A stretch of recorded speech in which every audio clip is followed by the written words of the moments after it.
Hello दोस्तों, नमस्कार। दिन भर की बड़ी खबर बिना देरी के आपको बताएंगे। जहां सबसे पहले बताएंगे कश्मीर राग से बाज नहीं आ रहा। पाकिस्तान 5 फरवरी को किया छुट्टी का ऐलान, मनाएगा शोक दिवस। जी हां, साथ ही साथ आपको बताएंगे तिब्बत पर चीन का नापाक इरादा आया सामने, बच्चों को बना रहा निशाना। तिब्बती सांसद ने खोली पोल। बताएंगे दोस्तों क्या कर रहा है ये बच्चों के साथ जिनपिंग। साथ ही साथ आपको बताएंगे भारत से दुश्मनी मोल लेकर श्रीलंका के सामने गिड़गिड़ा रहा मालदीव के नए राष्ट्रपति मुइज़ु। जी हां दोस्तों, साथ ही साथ आपको बताएंगे ज्ञानवापी फैसले पर असदुद्दीन ओवैसी का भड़काऊ बयान, कहा 6 दिसंबर देश में दोबारा हो सकता है। बताएंगे दोस्तों किस चीज को लेकर यह डेट दिया गया असदुद्दीन ओवैसी के द्वारा, जिसके बाद हड़कंप मच गया। साथ ही साथ एक से एक बड़ी खबर आपको बताएंगे। आप बने रहिएगा वीडियो अंत तक। लेकिन खबरों में आगे बढ़ने से पहले अगर आप भी अपने भारत देश का दिल से समर्थन करते हो, मानते हैं कि मोदी है तो हर चीज मुमकिन है, तो इस वीडियो को भी कर दीजिए लाइक, चैनल कर दीजिए सब्सक्राइब, बेल आइकन दबाइए, साथ ही कमेंट बॉक्स में लिख दीजिएगा जय हिंद। जी हां, तो चलते हैं पहली और सबसे बड़ी खबर की तरफ, जहां कश्मीर राग से बाज नहीं आ रहा। पाकिस्तान 5 फरवरी को किया छुट्टी का ऐलान, मनाएगा शोक। बता दें पाकिस्तान दुनिया के हर मंच पर मुंह की खाने के बाद भी कश्मीर राग अलापने से बाज नहीं आ रहा है। अब पाकिस्तान के सिंधु सूबे ने 5 दिसंबर को तथा कथित कश्मीर दिवस मनाने के लिए सार्वजनिक अवकाश का ऐलान किया है। सिंध सरकार का कहना है कि ये अवकाश सूबे के लोगों का कश्मीरियों के प्रति सहानुभूति और एकजुटता दिखाने के लिए दिया जा रहा है। पाकिस्तान की केंद्र सरकार ने भी छुट्टी की घोषणा के कुछ दिनों बाद इस संबंध में एक अधिसूचना जारी की है। पिछले शुक्रवार को इस्लामाबाद ने 5 फरवरी को राष्ट्रीय अवकाश की भी घोषणा की और कैबिनेट डिवीजन ने उस दिन सुबह 10 बजे 1 मिनट का मौन रखने की घोषणा की है। जी हां दोस्तों, पाकिस्तान में हर साल 5 फरवरी को भारत के खिलाफ प्रोपेगेंडा फैलाने के लिए जम्मू और कश्मीर के मुद्दे पर तथा कथित कश्मीर दिवस मनाता है। पाकिस्तान का तर्क है कि वो कश्मीरियों के प्रति एकजुटता दिखाने के लिए इस दिवस को मनाता है, लेकिन वो पाक अधिकृत कश्मीर के लोगों का दर्द भूल जाता है जो दशकों से सरकारी उत्पीड़न झेल रहे हैं। पाकिस्तान के कब्जे वाले कश्मीर में ना तो अच्छे अस्पताल है और ना ही शिक्षण संस्थान। इन संस्थानों में काम करने वाले कर्मचारियों को महीनों महीनों तक वेतन नहीं मिल पाता। आम लोगों के पास चरम महंगाई के कारण खाने पीने की चीजें तक नहीं है। लेकिन पाकिस्तान को प्रोपेगेंडा फैलाने से फुर्सत आखिर कहां है? जबकि दोस्तों भारत ने दुनिया के हर एक मंच पर 2 टूक लहजे में कहा है कि पूरा जम्मू और कश्मीर भारत का अभिन्न अंग है। इसमें पाकिस्तान अधिकृत कश्मीर और गिलगित बाल्टिस्तान भी शामिल है। पाकिस्तान इन 2 इलाकों के लोगों के साथ दोयम दर्जे के नागरिकों जैसे सलूक भी करता है। इन इलाकों में कहने मात्र को स्वशासी सरकार है, जबकि असली चाबी पाकिस्तानी सेना के हाथ में होती है। इन इलाकों से हर दिन पाकिस्तानी सेना के अत्याचार की खबरें आती रहती हैं। लोग भी रैलियां निकालकर पाकिस्तान के प्रति नफरत का इजहार करते हैं। कुछ दिन पहले ही पूरे गिलगित बाल्टिस्तान में आटे को लेकर अभूतपूर्व बंद देखा गया था, जो हमने आपको खबर बताई थी दोस्तों। लेकिन अब कश्मीर पर फिर एक बार राजनीति करने की कोशिश में लगा हुआ है पाकिस्तान और 5 फरवरी को किया है छुट्टी का ऐलान। इस पर आपकी जो भी राय है दोस्तों, और आप लोग क्या जवाब देना चाहेंगे पाकिस्तान को, बताइएगा जरूर कश्मीर के मुद्दे पर। और कश्मीर हमारा था, है और रहेगा, ये बात कमेंट में जरूर कहिएगा। अगली खबर की बात करें, जहां पर तिब्बत पर चीन का नापाक इरादा आया सबके सामने, बच्चों को बना रहा निशाना। तिब्बती सांसद ने खोली चीन की पोल। बता दें तिब्बत की निर्वासित सांसद ने तिब्बत को लेकर चीन के नापाक इरादे का खुलासा किया है। उन्होंने आरोप लगाया कि चीन बोर्डिंग स्कूलों के जरिए तिब्बत के मूल संस्कृति के खिलाफ खिलवाड़ करने की कोशिश कर रहा है। तिब्बत की निर्वासित सांसद तेनजीन शुजीन ने कहा कि चीन तिब्बत में 3 साल से ज्यादा उम्र वाले बच्चों को चीनी तरीके से चलाए जा रहे बोर्डिंग स्कूलों में जबरन भेज रहा है। उन्हें उनकी मूल संस्कृति, भाषा और परंपराओं से दूर करने की कोशिश कर रहा है। उन पर चीनी संस्कृति थोप रहा है। महिला सांसद ने कहा अगर कोई व्यक्ति दलाई लामा को उनके जन्मदिन पर बधाई भी दे देता है तो चीन घबरा जाता है। चीन खुद को हमेशा असुरक्षित महसूस करने वाले बच्चों की तरह बर्ताव करता है। शुजीन ने दावा किया कि विस्तारवादी नीतियों वाले चीन का असली चेहरा दुनिया के अलग अलग मंचों पर लगातार बेनकाब हो रहा है, जबकि तिब्बत की मुक्ति के लिए अहिंसक तरीके से चलाए जा रहे आंदोलन के लिए सहयोग बढ़ा रहा है। उन्होंने भारतीय नागरिकों के एक तबके की इस अपील का समर्थन किया कि चीन में बने सस्ते उत्पादों का बहिष्कार किया जाना चाहिए। शुजीन ने आरोप लगाया कि चीन अलग अलग वस्तुओं के निर्यात के जरिए कमाए धन से भारत और अन्य देशों की सीमाओं पर तनाव पैदा करता है। जी हाँ, यानी कि दोस्तों ये तिब्बती बच्चों के मन में अपनी तरह सोच डालने की कोशिश कर रहा है चाइना दोस्तों, और भारत के प्रति द्वेष की भावना उत्पन्न करवाने की कोशिश कर रहा है। चीन को पता है कि बच्चे ना समझ होते हैं और इनको शुरू से ही अगर ऐसी चीजें सिखाई जाएंगी तो बड़े होकर के वो हमारा समर्थन करेंगे और भारत का विरोध करेंगे और हम जो चाहेंगे वो होगा। अगर आप भी मानते हैं कि चीन का ये सपना सपना ही रह जाएगा तो कमेंट में मोदी है तो मुमकिन है अवश्य कहिएगा। अगली खबर की बात करें, जहां अमेरिका ने किया पलटवार। यूएस के सैन्य जहाज ने लाल सागर में हूतियों की मिसाइल को मार गिराया। जी हां, इजराइल और हमास में जंग के साथ ही लाल सागर में हूती विद्रोहियों ने भी इजराइल और अमेरिका से पंगा ले लिया है। लाल सागर में कारोबारी जहाजों पर निशाना बनाने वाले हूती विद्रोहियों ने अमेरिकी सैन्य जहाज को भी निशाना बनाने का काम किया। इसके बाद से ही अमेरिका हूतियों पर हमलावर है। ताजा मामले में अमेरिकी नौसेना के विध्वंसक पोत ने लाल सागर में हूती विद्रोहियों की मिसाइल को मार गिराया है। मिली जानकारी के अनुसार अमेरिकी नौसेना के विध्वंसक पोत ने लाल सागर में यमन के हुती विद्रोहियों द्वारा दागी गई पोत रोधी मिसाइल को सफलतापूर्वक मार गिराया है। ये इस समुद्री मार्ग पर अमेरिकी गश्ती बल को निशाना बनाकर किया गया नवीनतम हमला है, अधिकारियों ने बुधवार को यह जानकारी। नेक्स्ट खबर की बात करें, जहां पर सजा मिलने पर पाकिस्तान के पूर्व पीएम इमरान खान का आया बड़ा बयान, कहा अदालत ने दिया मुझे धोखा। जी हां, पाकिस्तान में 8 फरवरी को होने वाले चुनाव से पहले राजनीतिक गहमा गहमी जारी है। इसी बीच इमरान खान को 2 दिन में 2 अलग अलग मामलों में सजा सुनाई गई है। सिफर मामले में 10 साल की सजा तो तोशखाना मामले में बुशरा बीबी के साथ 14 साल की सजा सुनाई गई है। इस पर इमरान खान का बहुत बड़ा बयान सामने आया है। इमरान खान ने कहा कि भ्रष्टाचार मामले में सजा सुनाते समय अदालत ने उनको धोखा दिया है। पाकिस्तान के पूर्व प्रधानमंत्री इमरान खान ने बुधवार को जवाबदेही अदालत पर धोखा देने का आरोप लगाते हुए कहा कि उन्हें तोशाखाना भ्रष्टाचार मामले की सुनवाई में केवल उपस्थिति दर्ज कराने के लिए बुलाया गया था, लेकिन इसके बजाय उन्हें और उनकी पत्नी को 14 साल की जेल की सजा सुनाई गई। जवाबदेही अदालत के न्यायाधीश मोहम्मद बशीर ने रावलपिंडी की अडियाला जेल में सुनवाई के दौरान बुधवार को इमरान खान और उनकी पत्नी बुशरा बीवी को सजा सुनाई है। जी हाँ, आपको बता दें कि इमरान खान और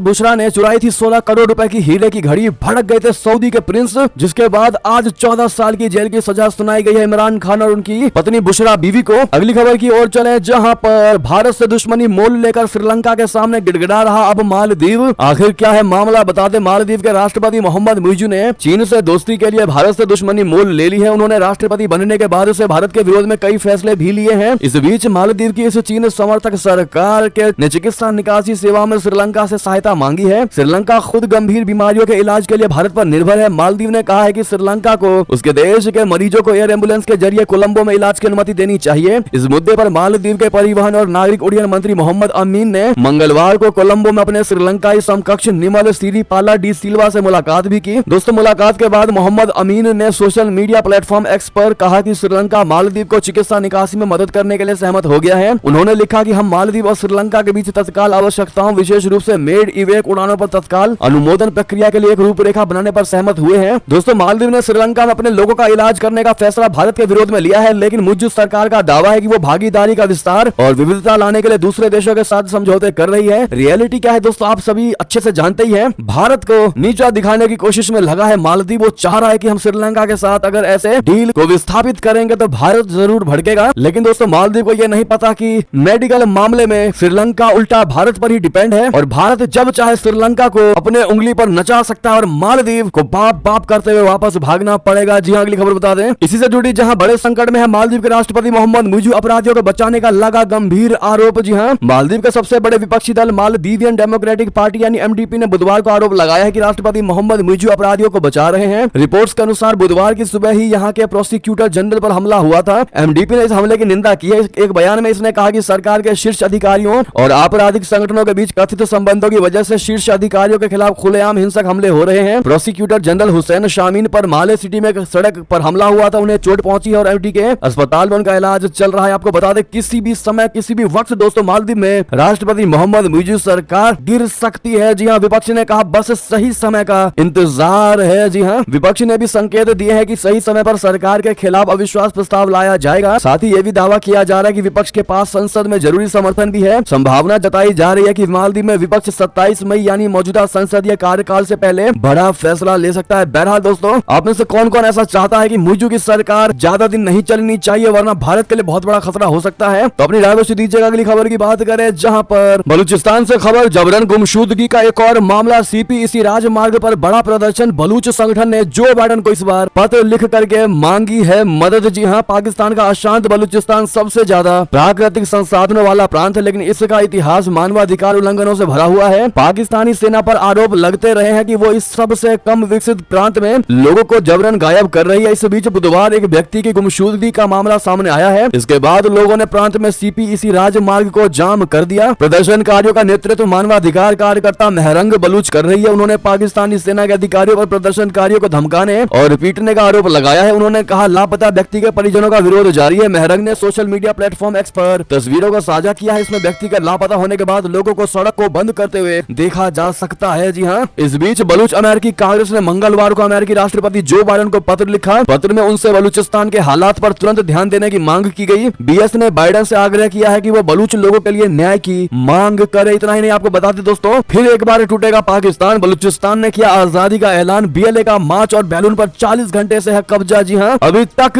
ऑपरेशन चालू है, लेकिन दोस्तों मुनीर की सेना उल्टे पांव भाग स्थिति नजर आई है। बता दें पड़ोसी देश पाकिस्तान में एक बार फिर से टूट हो सकती है। बांग्लादेश की ही तरह एक बार फिर से पाकिस्तान से एक हिस्सा अलग हो सकता है। पाकिस्तान के पश्चिमी प्रांत बलूचिस्तान की आजादी के लिए संघर्ष कर रहे बलूच लिबरेशन आर्मी ने पाक सैन्य ठिकानों पर हमला कर कुछ इलाकों को अपने कब्जे में ले लिया है। बलूच समर्थकों का दावा है कि बीएलए ने बलूचिस्तान के माच और बोलन शहरों पर कब्जा कर लिया है। बलूच विद्रोहियों का यह कब्जा 40 घंटे से भी अधिक समय से है। विद्रोहियों ने पाक आर्मी को एक छोटे से इलाके तक ही सीमित कर दिया है। हालांकि बीएलए ने दावा किया है कि उन्होंने पाकिस्तानी सेना के 45 जवान को मार गिराया है। अगली खबर आपको बता दें, जहां 12 दिनों से सोमाली डाकुओं की कैद में थे पाकिस्तानी मछुआरे, भारतीय सैनिकों ने बचाई जान तो पाकिस्तानियों ने किया सलाम। बता दें अब इस पर पाकिस्तानियों की तरफ से रिएक्शन आया है। दोस्तों आपको बता दें भारतीय नौसेना ने अरब सागर में सोमालिया के पूर्वी तट के पास से सोमवार को 19 पाकिस्तानी नाविकों की जान बचाई थी। ये मछुआरे 12 दिनों से सोमाली डाकुओं की कैद में थे। जैसे ही नौसेना को संदेश मिला उसने तुरंत कार्रवाई करते हुए पाकिस्तानी लोगों को बचा लिया। इससे पहले रविवार रात को भारतीय दल ने एक ईरानी मछली पकड़ने वाली नाव ईमान को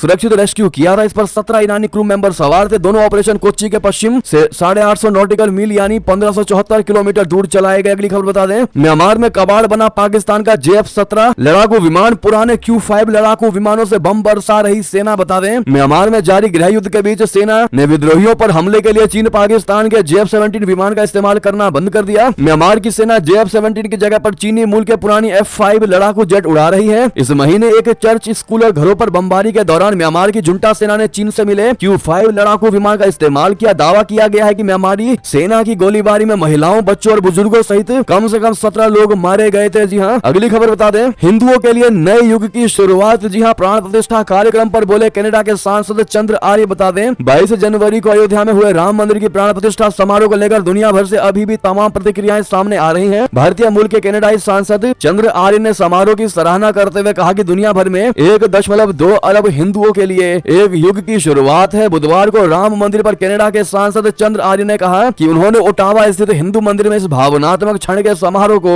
लाइव कवरेज के जरिए देखा। दुनिया के सबसे पुराने धर्म के इतिहास में 22 जनवरी 2024 एक नए युग की शुरुआत हुई है। समय दोस्तों इनको आप लोग थैंक यू के साथ में जय श्री राम अवश्य कह दीजिएगा। अगली खबर बता दें रेड कारपेट बिछा तालिबानी राजदूत का स्वागत करने क्यों पहुंचे शी जिनपिंग। अब अमेरिका के 2 कट्टर दुश्मनों पर पैनी नजर। बता दें तालिबान शासित अफगानिस्तान के राजदूत को मान्यता देने वाला चीन पहला देश बन गया है। चीनी राष्ट्रपति शी जिनपिंग ने मंगलवार को पड़ोसी अफगानिस्तान समेत 41 देशों के राजदूतों के परिचय पत्र प्राप्त किए जो किसी प्रमुख राष्ट्र द्वारा अंतरिम तालिबान सरकार की पहली आधिकारिक मान्यता है। चीनी राष्ट्रपति ने क्यूबा, पाकिस्तान, ईरान और 38 अन्य देशों के राजदूतों के साथ great hall of the people में एक औपचारिक समारोह में तालिबान शासन द्वारा नियुक्त अफगान राजदूत बिलाल करीमी का रेड कारपेट पर स्वागत किया और उनका परिचय प्राप्त किया। तालिबान के मुख्य प्रवक्ता ज़बीहुल्लाह मुजाहिद ने मंगलवार को सोशल मीडिया प्लेटफॉर्म एक्स पर लिखा कि चीन वो समझ लिया है जो बाकी दुनिया नहीं समझ पाई है। मुजाहिद ने अब रशिया, ईरान और अन्य देशों से इसी तरह के कदम उठाने और काबुल के साथ द्विपक्षीय राजनयिक संबंधों को उन्नत करने का आह्वान करते हुए कहा कि हम एक ध्रुवीय दुनिया में नहीं है। आखिर दोस्तों चाइना ऐसी चाल चल क्यों रहा है? किसी भी चीज में सबसे पहले सपोर्ट करने की कोशिश करता है। जहां पर आतंकवादियों के विरोध में प्रस्ताव होता है उसमें भी दोस्तों वो समर्थन नहीं देता है। वो कहता है कि हम आतंकवादियों का समर्थन करते हैं। और अब दोस्तों तालिबानी सरकार को सबसे पहले समर्थन दे रहा है और पूरी दुनिया में तालिबानी सरकार को भी ऑथेंटिसिटी दे करके आखिर क्या जताना चाह रहा है चाइना, ये तो भगवान ही जाने। बहरहाल आपको क्या लगता है दोस्तों, आप क्या मतलब निकाल सकते हैं कमेंट में लिखकर अवश्य बताइएगा। अगली खबर बता दें भारतीयों को लुभाने के लिए तुर्की ने उठाया ये बड़ा कदम। दरअसल हाल ही में ईरान, इंडोनेशिया, मलेशिया और थाईलैंड जैसे देशों ने भारतीयों को वीजा फ्री एंट्री देने की घोषणा की है। रिपोर्ट के मुताबिक तुर्की भी आने वाले समय में भारतीय पर्यटकों को आकर्षित करने के लिए वीजा फ्री एंट्री की घोषणा कर सकता है। साल 2019 में 2.3 लाख और 2022 में 2.7 लाख से ज्यादा भारतीय पर्यटक तुर्की गए थे। इकोनॉमिक टाइम्स की रिपोर्ट के मुताबिक तुर्की का संस्कृति और पर्यटन मंत्रालय travel agents association of India के सहयोग से भारत के 6 शहरों में रोड शो का आयोजन करेगा। तुर्की के संस्कृति और पर्यटन मंत्रालय के उप महानिदेशक ओलूर गोजेट ने अंग्रेजी वेबसाइट से बात करते हुए कहा है कि पिछले कुछ वर्षों में रिकॉर्ड संख्या में भारतीय पर्यटक तुर्की गए हैं। अगले साल तक लक्ष्य है कि तुर्की आने वाले भारतीय पर्यटकों की संख्या 3.5 लाख हो। अगली खबर बता दें राजनीति में आतंकियों की जगह दे रहा कनाडा, भारत ने एक बार फिर लगा दी लताड़। बता दें भारत और कनाडा के बीच पिछले कुछ समय से रिश्ते ठीक नहीं है। खालिस्तान के मामले में कनाडा में बढ़ते प्रदर्शनों को लेकर भारत की ओर से कई बार चिंता और फटकार भी लगाई जा चुकी है। एक बार फिर से भारत ने कनाडा को लताड़ लगाई है। विदेश मंत्री जयशंकर जी ने कहा है कि कनाडा कुछ सालों से आतंकियों और चरमपंथियों को अपनी राजनीति में जगह दे रहा है। कनाडाई प्रधानमंत्री जस्टिन ट्रूडो ने पिछले साल खालिस्तानी आतंकी हरदीप सिंह निज्जर की हत्या का कनेक्शन भारत से जोड़ा था, जिसे भारत ने खारिज कर दिया था। अब इस मामले में विदेश मंत्री जयशंकर जी ने कहा है कि कनाडा ने जानकारी साझा करने के भारत के अनुरोध को नजरअंदाज किया है। जयशंकर ने भारत के प्रति कनाडा के हालिया व्यवहार के पीछे वहां की राजनीति में चरमपंथियों के शामिल होना बताया है। अगली खबर बता दें, बंदरों के आतंक से परेशान नेपाल संसदीय समिति करेगी भारत का दौरा। जी हां, नेपाल में बंदरों के आतंक के बारे में चिंताएं व्यक्त करने के बाद नेपाली सांसदों और डॉक्टरों की एक टीम बंदरों की आबादी को नियंत्रित करने का अध्ययन करने के लिए भारत का दौरा करेगी। मीडिया की एक खबर में बुधवार को यह बात कही गई है। अगली खबर बता दें, क्या यूक्रेन में होगा तख्ता पलट, पुतिन से लड़ रहे जेलेंस्की के खिलाफ बगावत पर उतरे सेना के टॉप जनरल। जी हां, यूक्रेन और रशिया के बीच चल रहे युद्ध के दौरान क्या यूक्रेन में तख्ता पलट होने वाला है? क्या राष्ट्रपति व्लादिमीर जेलेंस्की के टॉप जनरल ही उनसे बगावत कर सकते हैं? दोनों देशों में टेंशन के बीच यूक्रेन में ऐसी खबरें चल रही हैं। दरअसल कुछ दिन पूर्व ही जेलेंस्की ने पहले अपने चर्चित आय की डिटेल साझा की, फिर इसके बाद राष्ट्रपति ने यूक्रेन में भ्रष्टाचार के खिलाफ एक बड़ा अभियान शुरू किया है। उनका कहना था कि इससे देश में पारदर्शिता बढ़ेगी और भ्रष्टाचार पर लगाम कसने में मदद मिलेगी। अगली खबर बता दें, डोनाल्ड ट्रंप को चौथी बार नोबेल शांति पुरस्कार के लिए किया गया नॉमिनेट। क्या इस बार भी मलते रह जाएंगे हाथ? बता दें, अमेरिका के पूर्व विवादित राष्ट्रपति डोनाल्ड ट्रंप जो यौन शोषण के कई अन्य मामलों में मुकदमों का सामना कर रहे हैं, उन्हें चौथी बार नोबेल शांति पुरस्कार के लिए नॉमिनेट किया गया है। फॉक्स न्यूज की रिपोर्ट के मुताबिक रिपब्लिकन पार्टी के सांसद क्लाउडिया टेनी ने ऐतिहासिक अब्राहम समझौते को सुविधाजनक बनाने में उनकी भूमिका का हवाला देते हुए पूर्व अमेरिकी राष्ट्रपति डोनाल्ड ट्रंप को नोबेल शांति पुरस्कार के लिए नामांकित किया है। यह चौथी बार है जब डोनाल्ड ट्रंप को अब्राहम अकॉर्ड में भूमिका निभाने के लिए शांति समझौते के लिए नामांकित किया गया है। हालांकि उन्हें राष्ट्रपति पद के दौरान उन्हें यह पुरस्कार नहीं मिला, लिहाजा सवाल उठ रहा है कि क्या इस बार भी डोनाल्ड ट्रंप हाथ मलते रह जाएंगे। अगली खबर बता दें, अगर आप भी पेटीएम का इस्तेमाल करते हैं दोस्तों तो आपके लिए बहुत जरूरी खबर हो सकती है। रिजर्व बैंक ऑफ इंडिया ने पेटीएम को बहुत बड़ा झटका दिया है। आरबीआई ने बुधवार को पेटीएम पेमेंट बैंक लिमिटेड को झटका देते हुए कई प्रतिबंध लगा दिए हैं। केंद्रीय बैंक ने इसकी जानकारी प्रेस रिलीज जारी कर दिया है। आरबीआई ने बताया कि एक्सटर्नल ऑडिटर्स की रिपोर्ट में खुलासा हुआ है कि पेटीएम पेमेंट बैंक लिमिटेड ने बैंक के दिशा निर्देशों का पालन नहीं किया है। दरअसल मार्च 2022 में केंद्रीय बैंक ने पेटीएम पेमेंट बैंक लिमिटेड को नए कस्टमर जोड़ने से मना किया था। बैंक ने पीपीबीएल से नए कस्टमर जोड़ने पर तत्काल प्रभाव से रोक लगाने की बात कही थी। हालांकि जांच में पाया गया है कि पेटीएम ने इसका पालन नहीं किया, जिसके बाद केंद्रीय बैंक ने पीपीबीएल पर अतिरिक्त प्रतिबंध लगा दिए हैं। यानी कि दोस्तों आप लोग कोशिश ये करिएगा कि पेटीएम के अंदर जो उसका अकाउंट होता है पेटीएम का, उसमें पेमेंट अब आप ना रखें और जो उसमें अमाउंट है उसको आप खर्च कर सकते हैं और जो अमाउंट है उसको खर्च करने में कोई दिक्कत नहीं है। चलते अगली खबर की तरफ, जहां 6 दिसंबर देश में दोबारा हो सकता है। बता दो ज्ञानवापी फैसले पर असदुद्दीन ओवैसी का भड़काऊ बयान। दरअसल ज्ञानवापी मामले में वाराणसी जिला कोर्ट ने बुधवार को व्यास जी के तहखाने में हिंदू पक्ष को पूजा करने की इजाजत दी। इसके बाद देश भर में इसको लेकर चर्चा शुरू हो गई। इसी बीच ज्ञानवापी फैसले को लेकर एआईएमआईएम के प्रमुख असदुद्दीन ओवैसी ने बेतुका और भड़काऊ बयान दे दिया। ओवैसी ने बाबरी विध्वंस से जुड़े एक सवाल पर कहा कि हाँ 6 दिसंबर दोबारा हो सकता है, क्यों नहीं हो सकता। जी हाँ, ओवैसी ने कहा कि ज्ञानवापी फैसला प्लेसेज ऑफ वर्शिप एक्ट का उल्लंघन है। उन्होंने कहा कि आज जज साहब के रिटायरमेंट का आखिरी दिन था, 17 जनवरी को रिसीवर बैठाया, इन्होंने पूरा केस ही डिसाइड कर दिया। इस एक्ट पर जब तक प्रधानमंत्री नरेंद्र मोदी अपनी चुप्पी तोड़ेंगे नहीं कि वो इसके साथ हैं, तब तक ये सब चलता रहेगा। ओवैसी ने कहा आज जो कोर्ट ने फैसला लिया उससे पूरे मामले को तय कर लिया गया है, ये सरासर गलत फैसला है। 6 दिसंबर इस देश में दोबारा हो सकता है। उन्होंने कहा कि 1993 के बाद से आप खुद कह रहे हैं कि वहाँ कुछ नहीं हो रहा था, अपील के लिए 30 दिन का समय देना था। ज्ञानवापी मस्जिद के तहखाने में पूजा की इजाजत देना गलत है। इसके बाद ओवैसी के बयान पर प्रतिक्रिया तेज हो गई। साथ ही साथ ओवैसी ने उत्तर प्रदेश के मुस्लिमों पर भड़कते हुए कहा कि आप लोग दरी बिछाएं और जवानी कुर्बान करें। ओवैसी ने कहा कि आप उनके लिए दरी बिछाएं, यानी समाजवादी पार्टी के सुप्रीमो अखिलेश यादव पर तंज कसते हुए दोस्तों ये बात कही है असदुद्दीन ओवैसी ने कि आप उनके लिए दरी बिछाएं और अपनी जवानी कुर्बान करें, लेकिन वे राज्यसभा में फिल्मी एक्टरों को भेजते हैं। आप अपने लिए भैया से एक सीट मत मांग लेना,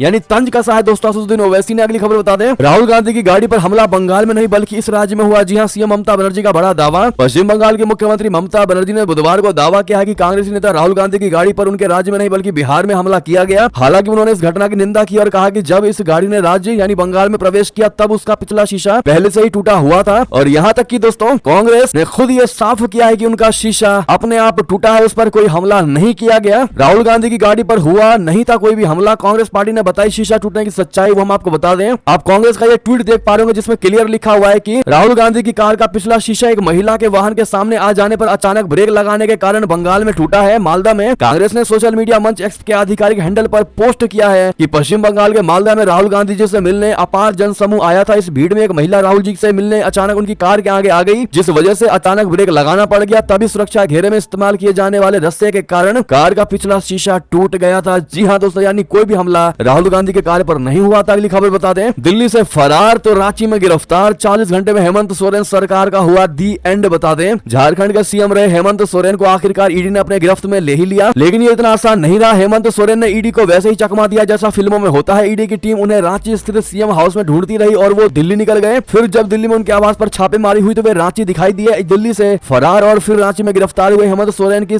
तथा कथित कथा का अंत होने में 40 घंटे लग गए। ईडी ने कथित भूमि घोटाले से जुड़े मनी लॉन्ड्रिंग मामले में झारखंड के मुख्यमंत्री हेमंत सोरेन को बुधवार को गिरफ्तार किया। हेमंत ने इससे पहले तुरंत अपने पद से इस्तीफा दे दिया। बुधवार को वे अरेस्ट हुए, लेकिन मंगलवार को उन्होंने ईडी की टीम को तगड़ी चुनौती दे डाली। हुआ ये कि मंगलवार को जब ईडी टीम रांची पहुंची तो झारखंड के राजभवन, मुख्यमंत्री आवास और ईडी ऑफिस के 100 मीटर की परिधि में धारा 144 लागू कर दी गई। इस दौरान हेमंत सोरेन अचानक गायब हुए और पूरे 40 घंटे तक गायब रहे। जी हाँ दोस्तों, अगली खबर आपको बता दें, जहां पर हेमंत सोरेन की गिरफ्तारी पर राहुल गांधी भड़के, कहा ईडी सीबीआई अब बीजेपी की विपक्ष मिटाओ सेल है। जी हाँ, झारखंड के पूर्व मुख्यमंत्री हेमंत सोरेन की गिरफ्तारी के बाद कांग्रेसी सांसद राहुल गांधी ने बीजेपी पर हमला बोला। राहुल गांधी ने ईडी, सीबीआई, आईटी जैसी सरकारी जांच एजेंसियों को बीजेपी की विपक्ष मिटाओ सेल बताया है। राहुल गांधी ने बुधवार को सोशल मीडिया प्लेटफॉर्म एक्स पर लिखा कि ईडी, सीबीआई, आईटी आदि अब सरकारी एजेंसियां नहीं रही, अब ये भाजपा की विपक्ष मिटाओ सेल बन चुकी है। खुद भ्रष्टाचार में डूबी भाजपा सत्ता की सनक में लोकतंत्र को तबाह करने का अभियान चला रही है, ये कहना है दोस्त राहुल गांधी का। अब ऐसे में हेमंत सोरेन की गिरफ्तारी पर राहुल गांधी की बौखलाहट नजर आई है। लग रहा है कि राहुल गांधी को भी एक